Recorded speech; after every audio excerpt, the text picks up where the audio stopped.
Om Shanti, everyone. Welcome to your next normal. I'm your host, Sister Jenna. How are you? How's your family? How are your friends? How are you taking care of your health? I finally started a little juicing technique that Ray Coleman suggested for me, the CEO of Let's Disrupt Digital. He was the one that invited us to Paris for the Olympic gala, which we presented a fashion show in, and I think on one of the shows we actually featured the fashion show that we did. Did we ever feature the fashion show, Santosh? We did? Okay, yes, so you have to scroll through and see which show that was. I woke up this morning feeling really great, and in my morning meditation, which is known as Amrit Vela, A-M-R-I-T, Vela, V-E-L-A. It is known as the morning nectar, the early morning nectar hours, where you commit to the purest and truest conversation inside to God, and eventually God will fulfill your deepest wishes. So in our Brahma Kumari tradition, the students and us, we all wake up at 3:30, 4 o'clock in the morning, and it is specifically focused on our inner being, the honesty with the self. The early morning hours will reveal what you've been doing with your life. It shows you the thoughts that you've been having, the choices that you've made, the behavior in your movements throughout the day. And so in the mornings, when you get up, it's like everything that has been left in you as an imprint comes first to the surface in the early morning hours. Now there's another way of looking at the benefit of your early morning hours. What if throughout the day, you had the company of God with you throughout the day, and you took Baba's light with you? You said, Baba, just sit here with me. Baba, I'm hungry. Can you feed me? Baba, be this very cool feeling under my feet. They're achy. Baba, just hold my pinky finger and walk with me. Baba, what should I do in this situation with this relationship? Baba, I don't like the way these sisters are treating each other. Baba, what should I do? And so this kind of a checking in with one's self in the early morning hours will help you to find clarity. But if you were doing that in the day, throughout the day, then your sleep and your early morning wake up would have this fragrance in it. So when I got up early this morning, I sat in the courtyard and I just sat and I talked to Baba honestly about how I've been feeling internally. And as I'm having this emotional and mental dialogue, when I mean emotional, there were moments that I was really putting my feelings into this dialogue with God in the morning. And then the mental part was, I could see where I was becoming a little analytical or intellectual to Baba, as if Baba doesn't know what's happening inside of the child. But I was able to discern the two levels of conversation that I was into, what was going on with me where Baba was concerned. And then I stopped talking to Baba, and I sat quietly. And in sitting quietly, answers began emerging. You hear what I'm saying now? And as the answers began emerging, the answer came about our show today. God is pleased with an honest heart. So when we're having a dialogue with Baba, many times you can analyze or be very intellectual with God, as if you're telling God what you think He needs to hear, or you could be complaining to God about a relationship or a situation, and you've moved away from your role or your responsibility in it. Sometimes you talk so much to God that you stop listening. And so that analytical or intellectual conversation with God isn't truthful. It has blame, it has shame, it has criticism, complaint, judgment, jealousy, disappointment, disheartenment, the feeling that I'm always right. If you watch your dialogue with God sometimes, don't you talk to Baba like you're right and you're trying to tell Baba something to prove to someone else that they were wrong, and it's not true, right? And it's like you talk to him like, and she and he, and he did this, and it was like this, and you have to fix them, they're like that. You get what I'm saying? You got what I'm saying now, right? So it's like you're telling him, and then this person, and then they did this, and you would not believe what happened with them. And that is not self-honesty. That is not Baba being able to help you. Here's how it goes. Why do I feel hurt every time I see these two people don't get along? What is it, Baba? What is it reflecting in me? Why does it hurt me so much that when these two people just don't see each other's specialities and values and virtues? And why is it that these two people don't realize that we're trying to create heaven? Why does it hurt me so much? Why do I take it on so much? It's hurting me, it's depleting me, it's not helping me. And I just sat, I'll just sit. And then Baba gives an answer. And then I realize how this self-honesty with God is so important. It was no longer about people, about the world, about an event, about a situation. It's no more about them. It's about me. Why do I get affected? What is it that I am lacking or looking for? And so when I was speaking to Baba this morning, and it's not about that, I was having a different dialogue with Baba. It has nothing to do with that. But the dialogue with Baba today was something very personal about the way I've been feeling due to my muscles and this. And the other day we were going to, I think, Richmond. And as I was walking out the door, and the brother Prayas was taking my bags to the car, I'm just kind of talking to myself almost loudly, which is not healthy. And I was talking to him in my mind. I'm talking to him and I'm talking loud and I'm talking, but I'm not talking to him. I'm just like mumbling. And I said, gosh, it just doesn't stop. It doesn't stop. I just don't have a moment. And I caught myself. I just caught myself and I was like, what's happening? You're the master.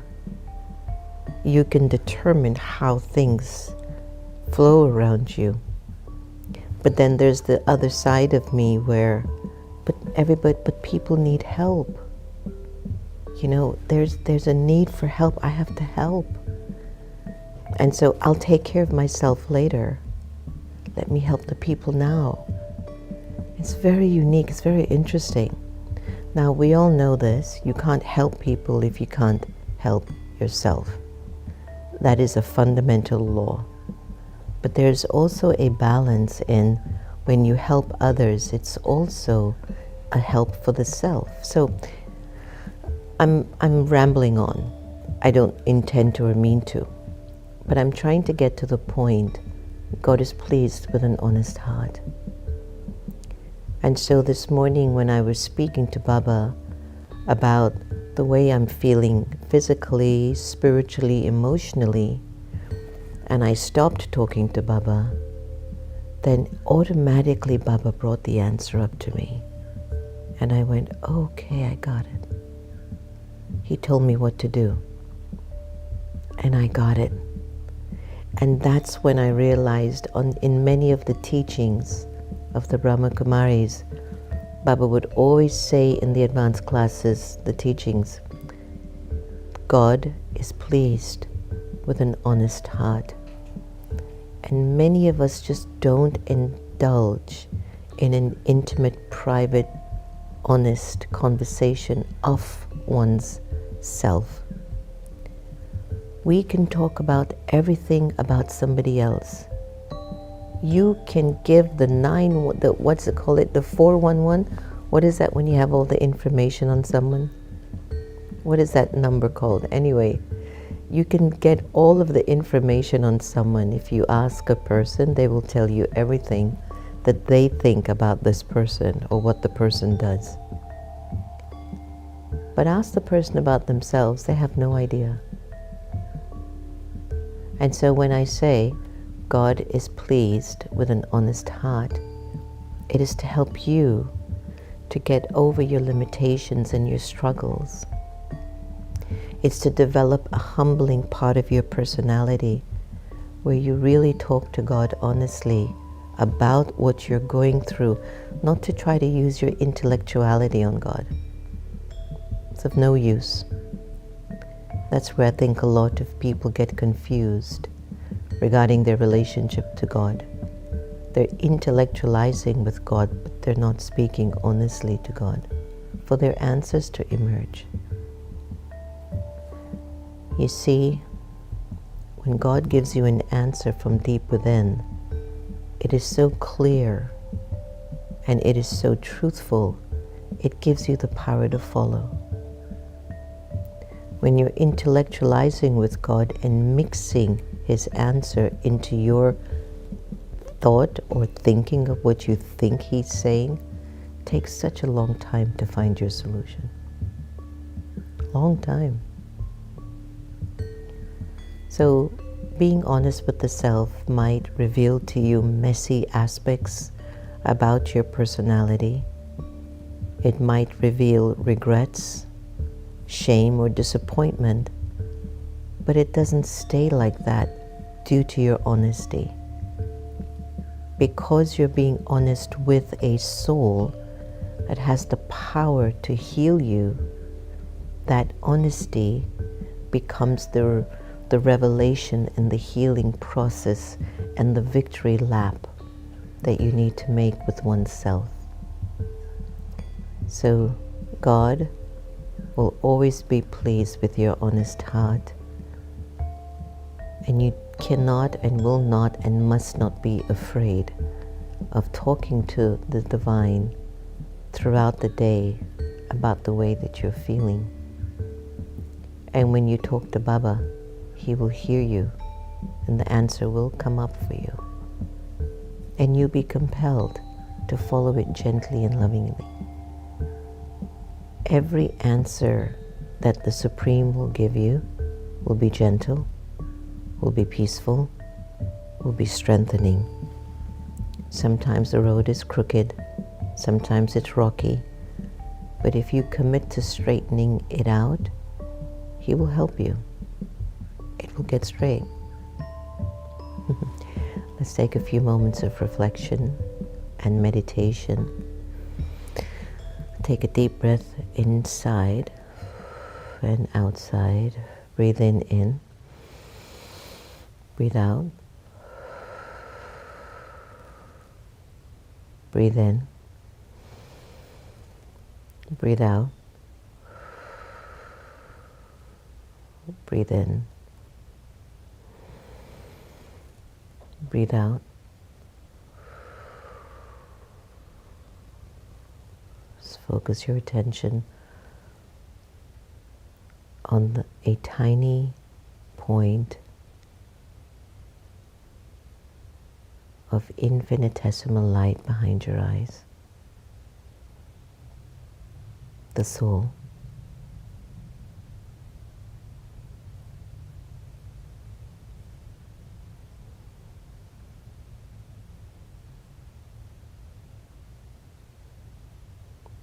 That being of light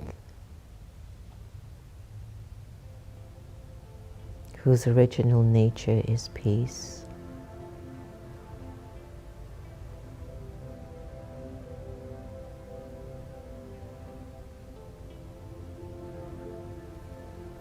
It sits in the forehead, right behind the eyes.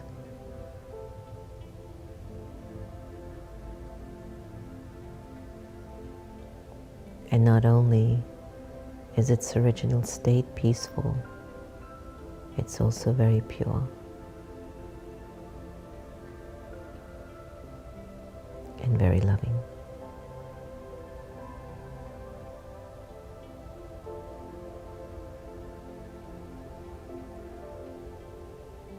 Now that you're inside of yourself, in your real world, talk to God honestly from your heart.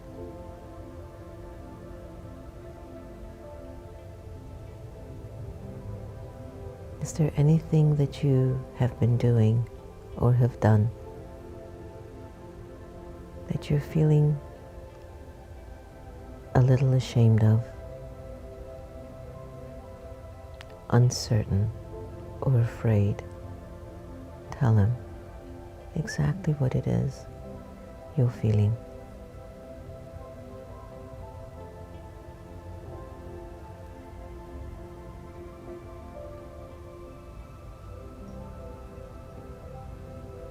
I'll give you an example.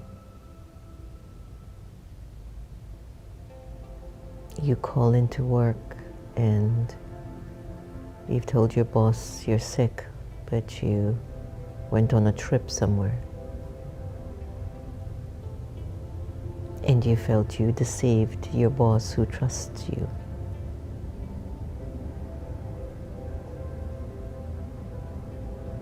So the inner conversation with God would be, Baba, I lied to my boss. I'm sorry. But what I really wanted was just time for myself. A break from the routine. I just wanted my peace. And then you pause.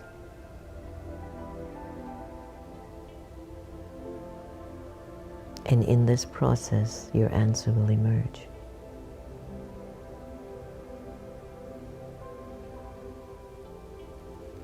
And if you make this practice a regular routine on a daily basis,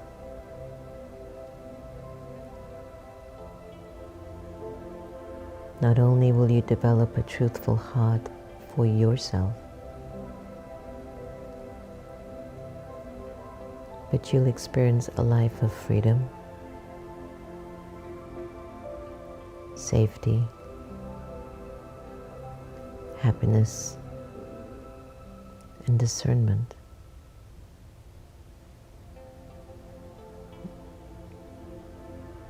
You'll feel very clear inside.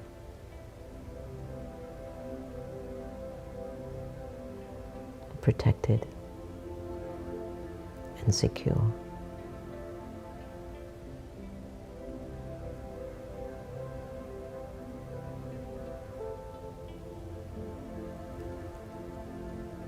This self-honesty is crucial. I know it is. And today, I will promise to be open and truthful to you.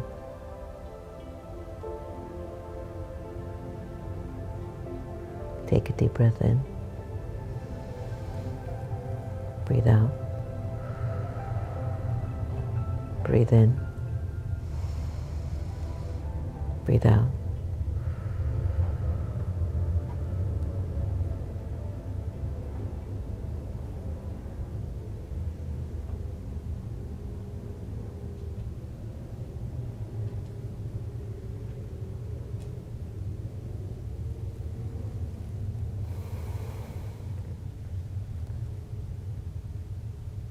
Very good.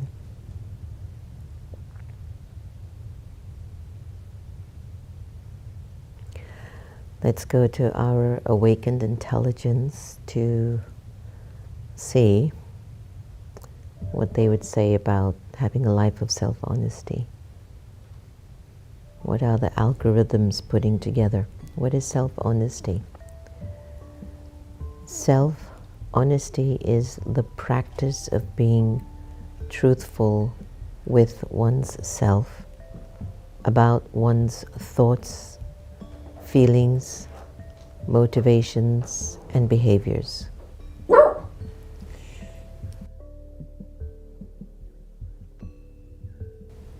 It involves recognizing and acknowledging both strengths and weaknesses, successes and failures, and the true intentions behind actions without self-deception or denial.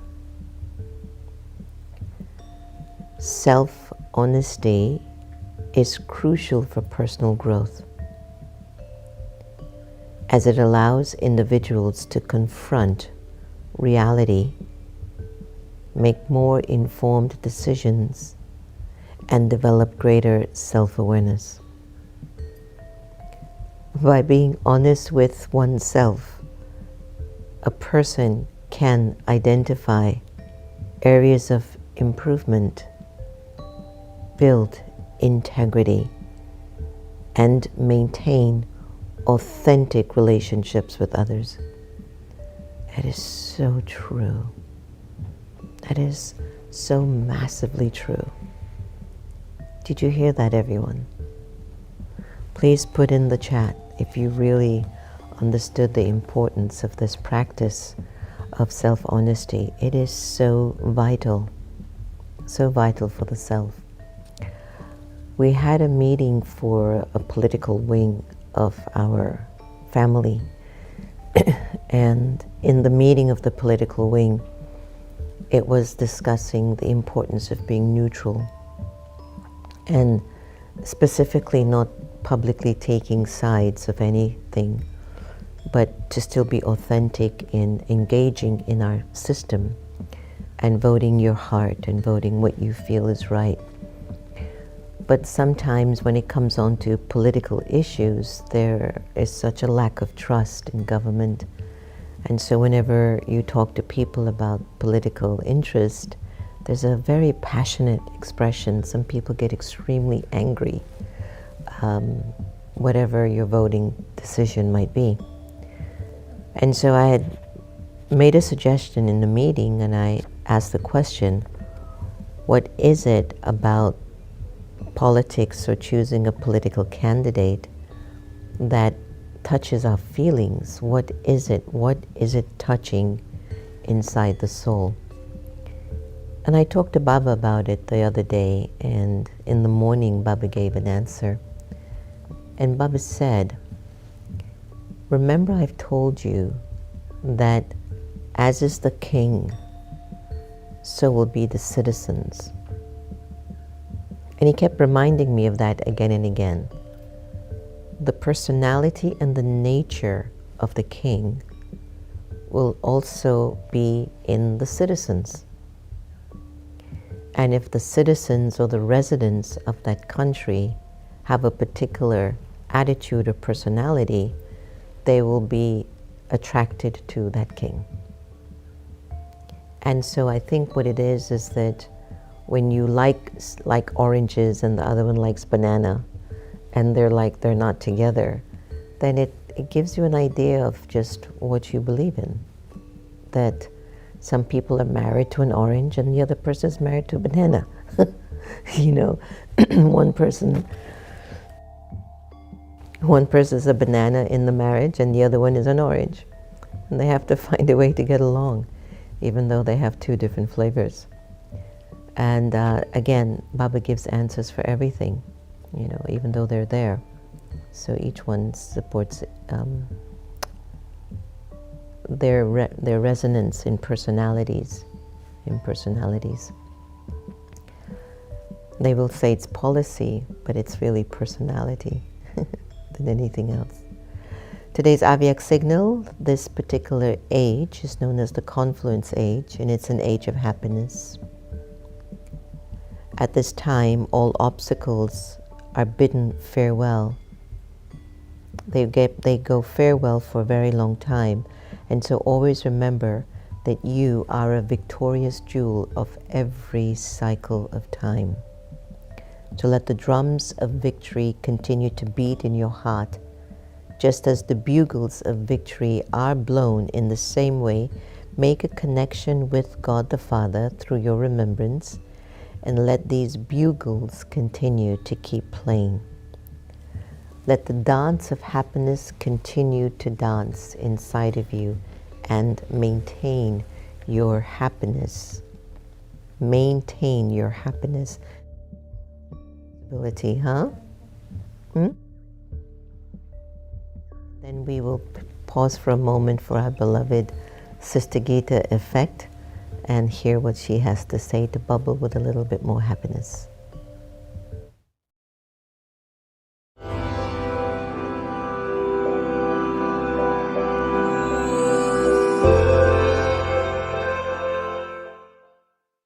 We want to get back to the beautiful beings that we were inside. And so this is a method. Thoughts are like seeds.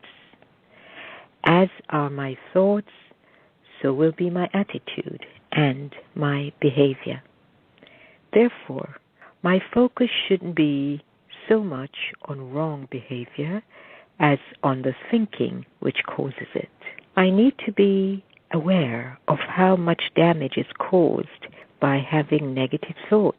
Negative, wasteful thinking over a long period of time will put me right back into the gutter. The task of a student of spirituality is to change situations through thoughts.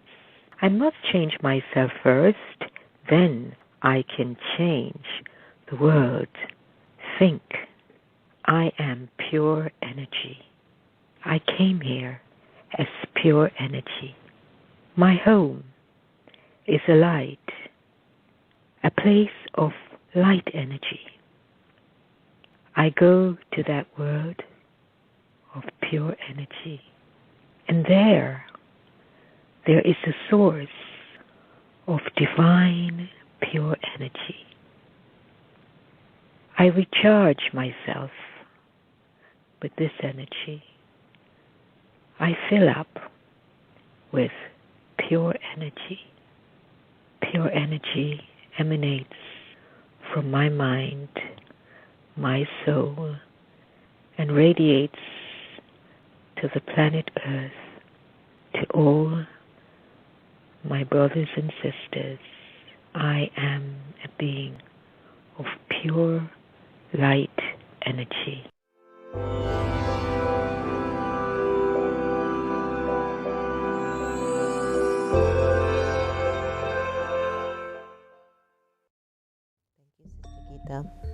Can't believe I almost missed you today.